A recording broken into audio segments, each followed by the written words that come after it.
আমার মন মেজাজের দর্শক যদি আমি ধরতে চাই তাহলে আমাকে রোমান্টিক ছবি বানাতে হবে। তারই ফসল হলো বিয়ের ফুল, তারই ফসল হলো নারীর মন, তারই ফসল তোমাকে চাই, এই যে একটা সিরিজ চলতেছে। আর সেই সময় যেসব তারকাগুলো পাওয়া যাচ্ছিল তাদের বয়সগুলো ঠিক ওই রকম ম্যাচ করছিল।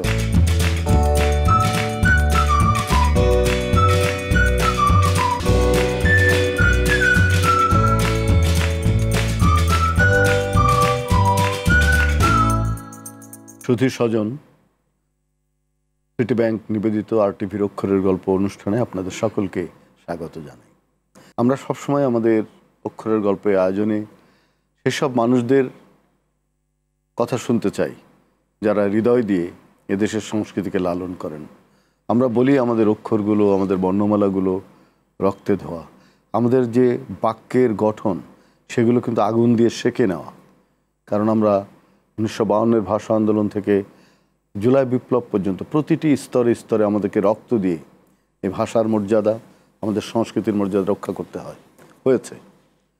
আর এই সংস্কৃতির মর্যাদা যারা রক্ষা করেছেন সেটি প্রতিটি ক্ষেত্রে সেসব মানুষরা এখানে আসেন। আজকে এই পর্বে আমাদের সঙ্গে যিনি আছেন তিনি হচ্ছেন প্রকৃতপক্ষে একজন সিনেমা প্রেমিক মানুষ, চলচ্চিত্র মানুষ। তার নাম হচ্ছে মতিন রহমান। মতিন ভাইকে দেখলেই মনে হয় খুব সহজ সরল মানুষ, কিন্তু তার ছাত্ররা কিংবা তার সিনেমা যারা দেখেছেন তারা জানেন যে তিনি খুব গভীরতা আশ্রয়ী একজন ব্যক্তিত্ববান মানুষ। এই আয়োজনে তিনি আছেন, তাকে স্বাগত জানাই। মতিন ভাই, আপনাকে স্বাগত জানাই যে আপনি এই বয়স পর্যন্ত, এই সময় পর্যন্ত চলচ্চিত্রকে কখনো হাতছাড়া করেননি কিংবা হৃদয় ছাড়া করেননি। আপনার শুরুটা হয়েছিল আমি জানি যতদূর যে অভিনয় দিয়ে, অভিনয় শিল্পী হিসাবে আপনি জীবনটা, চলচ্চিত্রের জীবন শুরু করেছিলেন, সেটা সত্য কিনা? আমি চলচ্চিত্র নির্মাতা হিসাবেই আসছি আর কি। প্রথমে তো অভিনয় করেছিলেন, কিন্তু আনফরচুনেটলি ওই ছবিতে আমাকে অভিনয় করতে হয়েছে আর কি।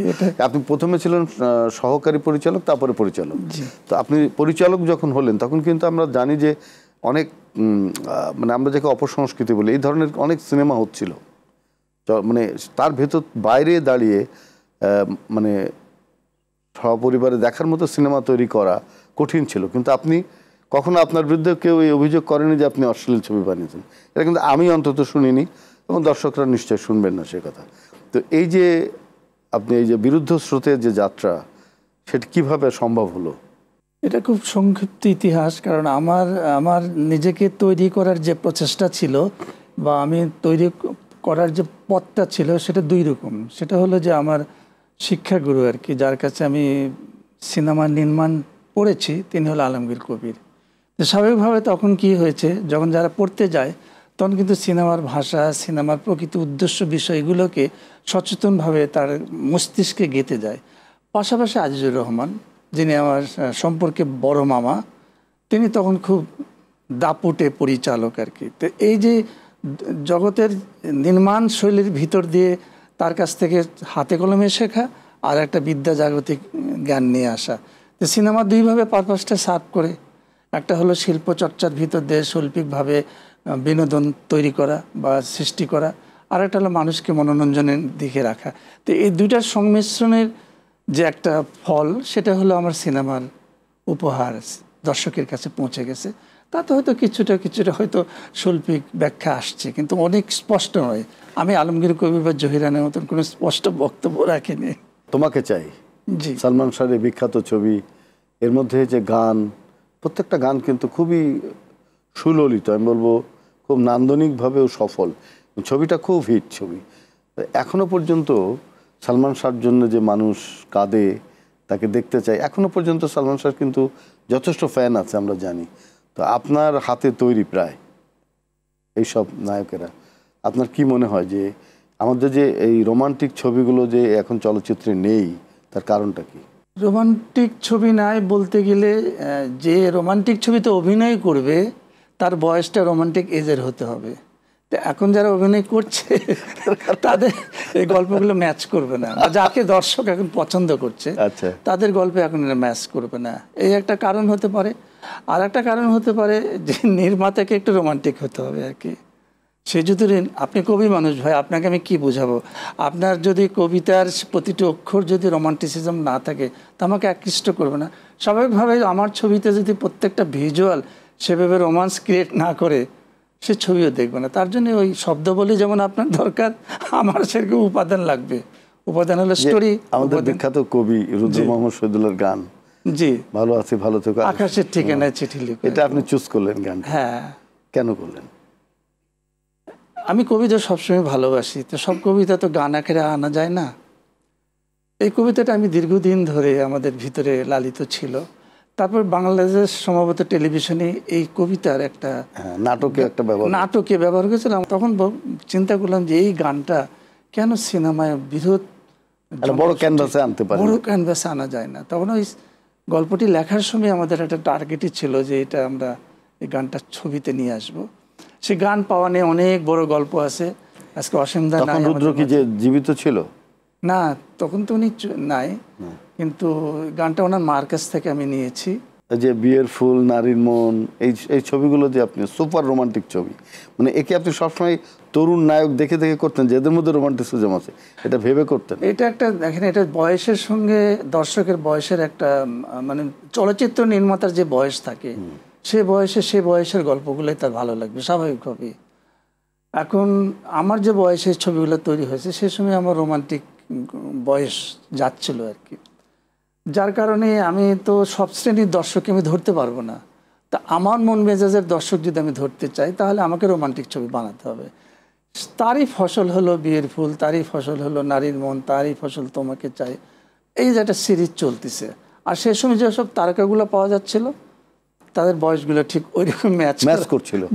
অন্ধবিশ্বাসে তো আপনি জাতীয় চলচ্চিত্র পুরস্কার পেলেন। হ্যাঁ, অন্ধবিশ্বাসে। এই যে সামাজিক ছবিগুলো আপনি তৈরি করছিলেন, তো আপনার কি কোনো মনে হতো যে এর একটা আলাদা আর একটা পথ আছে যেখানে একটু অশ্লীলতা, একটু নাচগুলো এবং অন্য গল্পগুলো, মানে রুচির যেটা অধঃপতন হয় সেটা হচ্ছিল কিন্তু পাশাপাশি, কিন্তু আপনি অনেক কষ্ট করে কি এই আপনার সুস্থ ধারাটা ধরে রাখতে হচ্ছিল?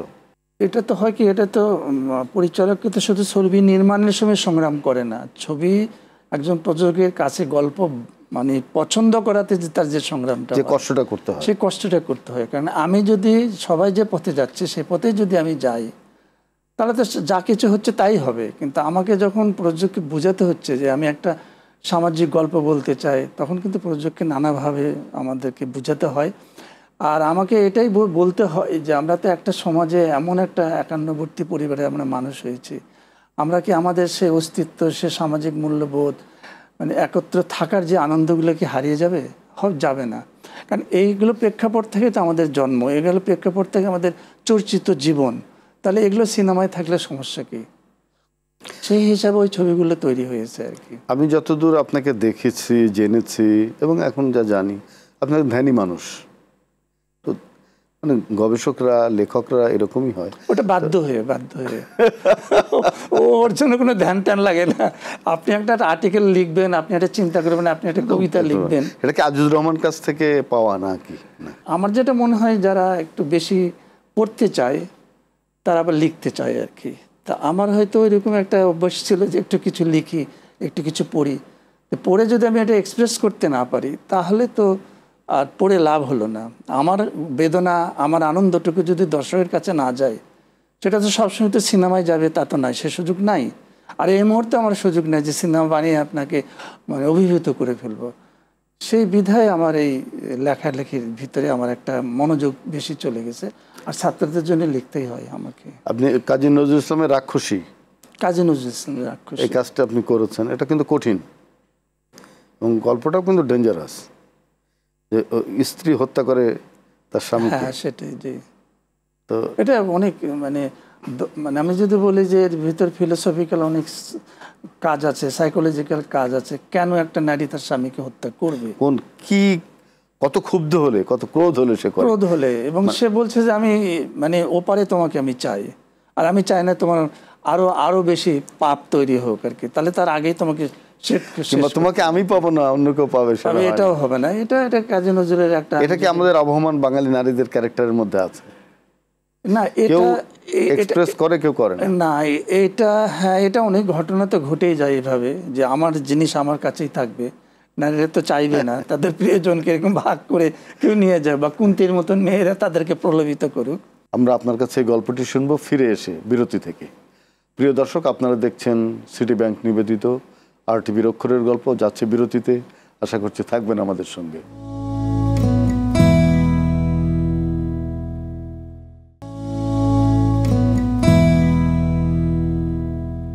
শুধু দর্শক, আমরা ফিরছি। আপনারা দেখছেন সিটি ব্যাংক নিবেদিত RTVর অক্ষরের গল্প। আমাদের সঙ্গে আছেন দেশের প্রখ্যাত চলচ্চিত্র নির্মাতা, লেখক, গবেষক, অভিনেতাও তিনি, মতিন রহমান।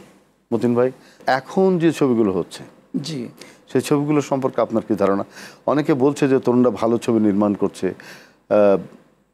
আপনি দেখেন তো তরুণদের সব ছবি আমি দেখি। আচ্ছা, বলুন তো যে এই ছবিগুলো কেমন হচ্ছে, মানে আপনার চাওয়া পাওয়ার সাথে কি মেলে?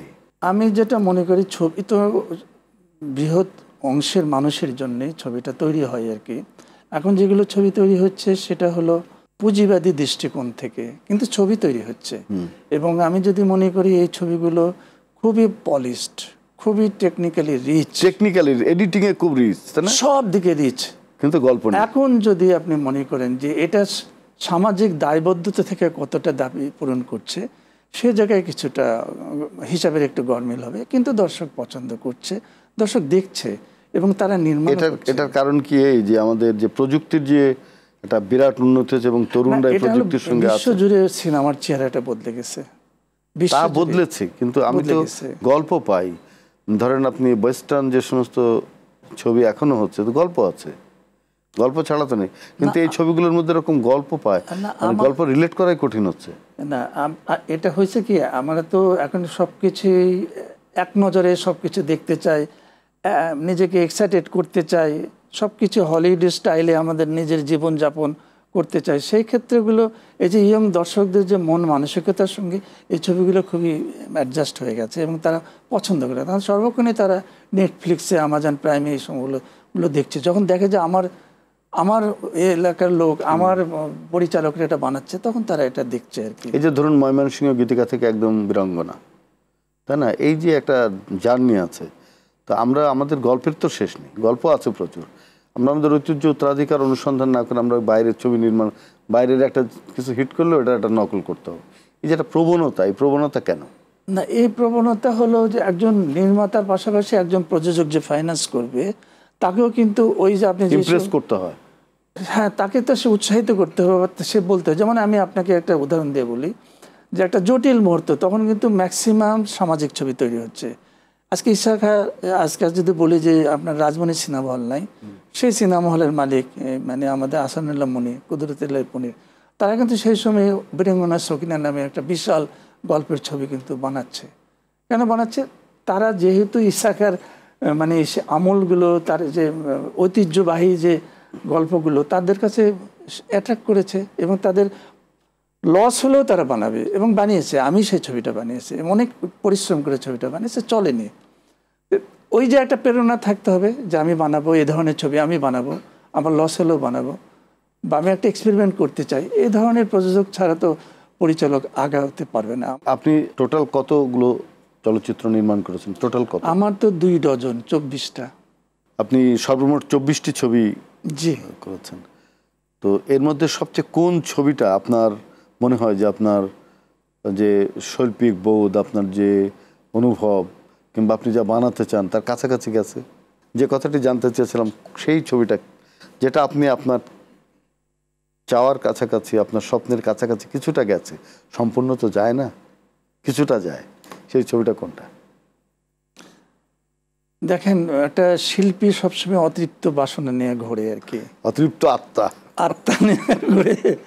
এখন প্রশ্নটা হচ্ছে, যদি বলেন যে আমি তৃপ্ত হয়ে গেছি এই ছবিতে, সবকিছু পেয়ে গেছি, ওই জন্য বলছি কাছাকাছি। কাছাকাছি ছবি বলতে গেলে আমার প্রথম ছবিটার কথাই আমি বলবো, লাল কাজল। লাল কাজল, বাহ, এই ছবিটা অনেক অন্যরকম ছবি, এটা এক্সপেরিমেন্ট ছিল। আচ্ছা, যদি আমরা ধরুন যে আপনাকে একজন প্রডিউসার অনেক টাকা দিল এবং বললো যে আপনি মুক্তিযুদ্ধ নিয়ে একটা ঐতিহাসিক ছবি তৈরি করেন, 50 বছর হয়ে গেছে, মুক্তিযুদ্ধ 50 পার হয়ে গেছে, তা আপনি কি করবেন? এইটা মানে যে শক্তির দরকার হয়, মানে মানসিক শক্তির যেটা দরকার হয়, সেই শক্তিটুকু আমার মনে হয় না আমি দিতে পারবো।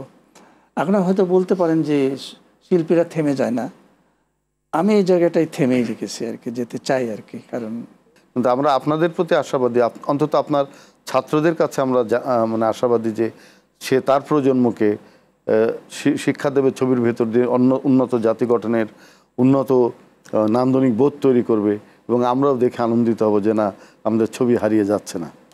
আমরা সে প্রত্যাশা করতেই পারি। আমার এই ধরনের মুড মোটিভ নিয়েই তো শিক্ষকতায় চলে আসা, যে আমি যেখানে থেমে গেলাম সেখান থেকে আমার যাত্রাটা যেন আমার নতুন করে শুরু হয়।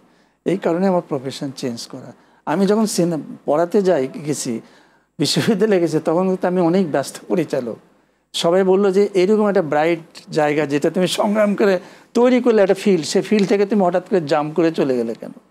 তা আমি বললাম যে আমি এক পথ কত দূরে হাঁটবো, আরও তো পথিক লাগবে পথ রচনার জন্য। যদি তোর ডাক শুনে কেউ না আসে, একলা চলো, আমি সবাইকে ফেলে দিয়ে আমি চলে গেছি স্ট্যামফোর্ডে আর কি। এটা আমার এক ধরনের চ্যালেঞ্জ। এখন আমি নিশ্চয়ই বিশ্বাস করি যে আমার ছেলে মেয়েরা অনেক ভালো কিছু করবে। পরিবারের লোকরা কি চাইতো যে আপনি চলচ্চিত্র নির্মাণ করেন? এটা একটা মজার গল্প, জানতেই হবে। সিনেমা পরিচালক একা নির্মাণ করে যদি তার পরিবার থেকে তার সদস্যরা যদি উন্মুক্তভাবে, মানে উন্মুক্ত বলতেছে, তাকে যদি সাপোর্ট না করে, তাকে কখনোই শিখরে পৌঁছানো যাবে না। পিছন থেকে যদি টান থাকে, টেনে ধরা হয়, সামাজিক শাসনে, অনুশাসনে, মানে অনেক কিছুতে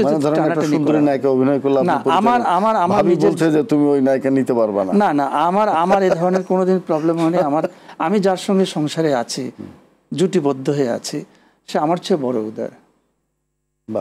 সে আমার চেয়ে বড় উদার, আমাকে সম্পূর্ণ স্বাধীন। আমার মতিন রহমান হওয়ার জন্য তার অবদান আছে। অবদান মানে আমি যদি বলি যে 50% কেন 60% অবদান তার। আপনার বাবা মা জানতেন যে আপনি, কিংবা এটা নিয়ে অনেক বড় গল্প কবি আরেকদিন আমরা বলবো। আমার বাবা কখনো চান নাই যে, তাই সে। আপনার বাবা কি চেয়েছিলেন, আপনি কি হবেন? আমার বাবা চেয়েছিল তুমি বাবা একজন একটা শিক্ষক হবে, পড়াশোনা করাবে, মানুষকে পড়াবে। সেটা হয়তো হয়েছে, কিন্তু বাবা কখনো সিনেমার শব্দটা শুনতে পাচ্ছে।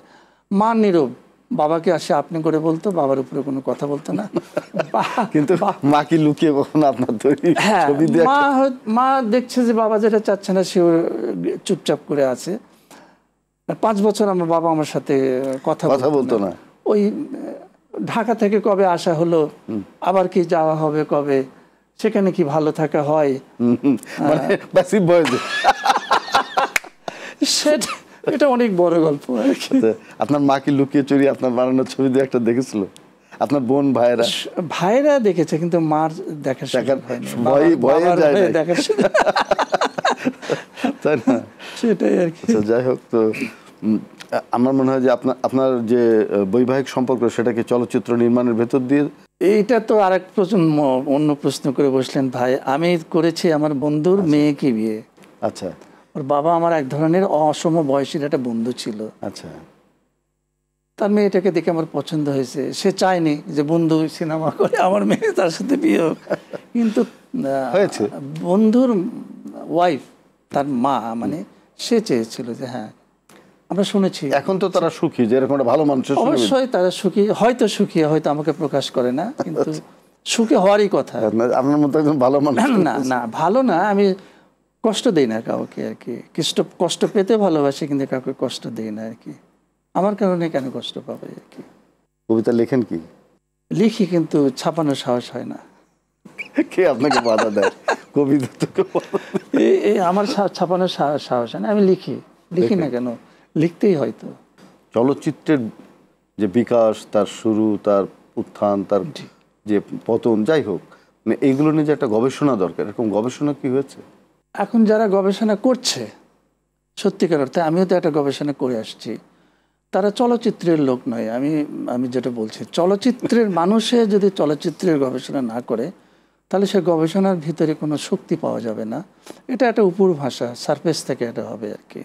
আপনি জহিরানকে নিয়ে বিশাল একটা লেখালেখি করলেন, অনেক নাম করলেন, কিন্তু জহিরানের চলচ্চিত্র যদি বিশ্লেষণ করতে না পারেন, যারা চলচ্চিত্র নিয়ে লেখাপড়া করবে, চলচ্চিত্র নিয়ে গবেষণা করবে, তারাই পরিচালক হবে। তাহলে তো সেই ছবিগুলো জীবনধর্মী হবে, ছবি উৎকর্ষ হবে, নান্দনিক হবে, মানুষ দেখবে, এবং ছবি তৈরি করার আগে আমি বিশ্বাস করি এটা গবেষণা দরকার। প্রচুর গবেষণা দরকার। এটা তো সামাজিক একটা উপাদান তো, তাই না? আপনি যে সমাজে আছেন, এই সমাজের যদি কিছুই কথা না বলে আপনি যদি একটা কল্পিত সমাজ আমাকে উপহার দেন, তাহলে তো আমাকে খুঁজতে হবে এই সমাজটা কোথায়। আপনারা যারা উৎসব দেখেছেন, যারা জঙ্গলি দেখেছেন, সেই ছবিগুলোতে কিন্তু অনেক সেটাও থাকবে, অনেক মানবিক আবেদন আছে আর কি, নির্মাতা আছে। একদম শেষে চলে এসেছি। আপনি যে স্বপ্নের শুরুতে দেখতে শুরু করেছিলেন, সেই স্বপ্ন কি এখন লালন করেন, না নতুন কোনো স্বপ্নে পদার্পণ করেছেন, নতুন কোনো স্বপ্নে গেছেন? না না, স্বপ্ন বারবার বদলানো যায় না তো, স্বপ্ন তো অপূরণ রয়ে গেল। আর মানুষের যেদিন স্বপ্ন পূরণ হবে সেদিন তার সত্তার সব কিছু শেষ হয়ে যাবে। আমি তো স্বপ্ন দেখি যে আবার আমরা একত্র কবে হব, আবার সিনেমার সংস্কৃতি বেঁচে উঠবে কবে, কবে হলে একসঙ্গে যে ছবি দেখবে চিৎকার করব, কবে আনন্দ করব, কবে ছবি দেখে এসে আবার গান গাইব, সেই স্বপ্নগুলো তো এখনো আছে। আপনি গান করতে পারেন? আমি না গান করতে পারি না, সিনেমার গান নকল করে গাওয়ার একটা আনন্দ আছে না, শৈশব খেলে। আচ্ছা, পরিচালককে কি গান গাইতে হয় গুনগুন করে? আমজাদ হোসেন ছাড়া কারো মুখে আমি শুনিনি, আমজাদ ভাই গাইতো আর কি। আপনার প্রিয় পরিচালককে বাংলাদেশের? এখন আমাকে তো সবাইকে পছন্দ করি, কার নাম বলবো? আমজাদ হোসেনকে পছন্দ। আমজাদকে পছন্দ। বাইরের? বাইরে তো সবাই একই কথা বলে যে সত্যজিৎ পছন্দ, মৃণাল পছন্দ। তার বাইরে? এটা আমি যদি বলি যে এখন তো আধুনিক অনেক নির্মাতা বলিউডে চলে আসছে, যাদের ছবিগুলো চিন্তা জগৎকে আমাদের জাগিয়ে দেয় আর কি। সেই হিসাবে জাপানি পরিচালকদের আমার খুব পছন্দ হয়, যে তারা খুব কম বাজেটের ভিতরে অনেক সুন্দর ছবি তৈরি করতে মানে কিভাবে নান্দনিক ছবি বানাচ্ছে, কিভাবে দেশীয় গল্প, দেশীয় উপাদান দিয়ে তারা এইভাবে কাজগুলো করছে আর কি। আপনার ছাত্রদের মধ্যে আসুক, সেটা আমরা চাই। এবং আমরা চাই যে আপনি যে স্বপ্ন, যে অপূর্ণ স্বপ্ন আপনার রয়ে গেছে, এটা পূর্ণ হোক, সেটা আমরা চাই। এবং আমরা চাই যে বাংলাদেশ আবার একটা সুস্থ সংস্কৃতির ধারায় আসুক এবং চলচ্চিত্র আসুক, আপনার স্বপ্ন পূর্ণ হোক। আপনি ভালো থাকবেন। আপনিও ভালো থাকবেন। যারা ক্যামেরার পিছনে কাজ করলো সবার কাছে আমার প্রাণান্ত দোয়া যে সবাই সুন্দর থাক, সুন্দর একটা বাংলাদেশের স্বপ্ন দেখে আমাদের যে আন্দোলন সেটা সম্পূরকভাবে গঠিত হোক একটি সুন্দর বাংলাদেশ। ধন্যবাদ, অনেক অনেক ধন্যবাদ মতিন ভাই আপনাকে। প্রিয় দর্শক, সিটি ব্যাংক নিবেদিত RTVর অক্ষরের গল্পের আয়োজনে ছিলেন মতিন রহমান। নামে সবাই তাকে চেনেন, যারা চেনেন না তাদের জন্য বলেছি, তিনি চলচ্চিত্র নির্মাতা, গবেষক, প্রকাশক। তিনি নিজে অভিনয় করতেন। অভিনয় না জানলে তো পরিচালক হওয়া যায় না। তিনি একজন সুস্থ সংস্কৃতির জার্নিতে এখনও নিযুক্ত আছেন। এই জার্নি তার আজীবন থাকুক এবং আমরা যেন তার কাছ থেকে আরও কিছু পাই। তিনি শিক্ষক, তার ছাত্রেরা যেন ভালো ছবি উপহার দিয়ে আমাদের চলচ্চিত্র এই অঙ্গনকে আরও সমৃদ্ধ করতে পারে, সেই প্রত্যাশা করব। মতিন ভাই ভালো থাকুক, আমাদের সঙ্গে থাকুক, অক্ষরের সঙ্গে থাকুক, অক্ষরের গল্পের সঙ্গে থাকুক। ধন্যবাদ আপনাদের সকলকে।